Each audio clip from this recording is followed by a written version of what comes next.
All right, explain everything part 3. Here's where we're going to take a look at how to export or how to get the video or the slides exported to somebody else to turn them in or to give them to another student. So here's how we do that. When we're in a presentation here or an explain everything, down in the bottom right hand corner you're going to see a group of 4 icons, and these first 3 here, the ones with the little mountains, the little playback button in the folder, all relatively do the same thing. And then the far right one here is the home button. So if you ever want to get back out and get into your main list of all the presentations that you have, there's where you'd go. So you can select any one of these 3 and it's going to give you the same options once you get up and moving. So I don't know why they have all 3 of them there, but they're there. And again, you can choose any one of these 3. Once it pops up, it's still going to give you all these options once you get in there. You still have the choice to go to camera roll, YouTube, or to a cloud-based. So I'm just going to tap on any one of them. It doesn't matter. So like I said, it brings up this screen which gives you all of these options. So I'll just start in the top left here and kind of roll through the things that you can do. So by default, it chooses for you to export all the slides. So in the last video I talked about that when it creates a movie, it'll create a movie of all the slides. Well, by default it does that. You can choose one particular slide and only export that one if you want to, but you can also export them all and it makes it one nice seamless movie in the end. You can also choose how you want to export it. So here selected right now is a video file.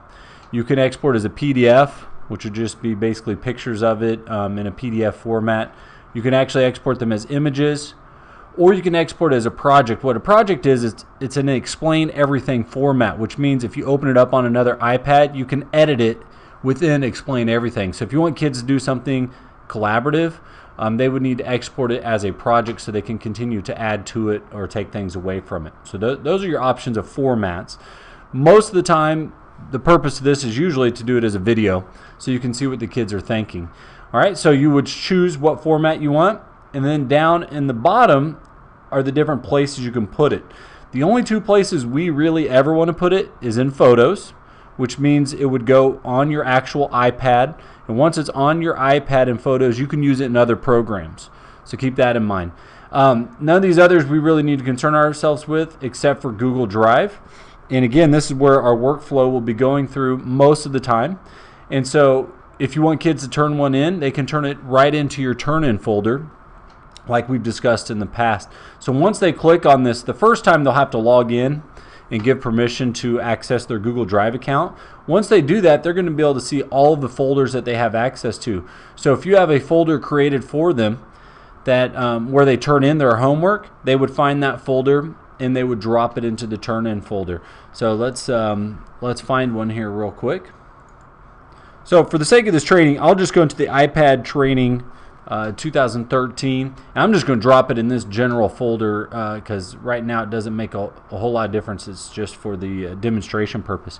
Once I choose the folder location and the file format I want it to go in, I simply hit export, and then it's going to ask me to name it, and I'm just going to leave it this name. But here's where well, actually I won't. I'll take this out and I'll put in my shortcut. Let's pretend this English class naming convention English, and I can put the name of the assignment, and then I can hit OK. So again, using that naming convention with the shortcuts is important.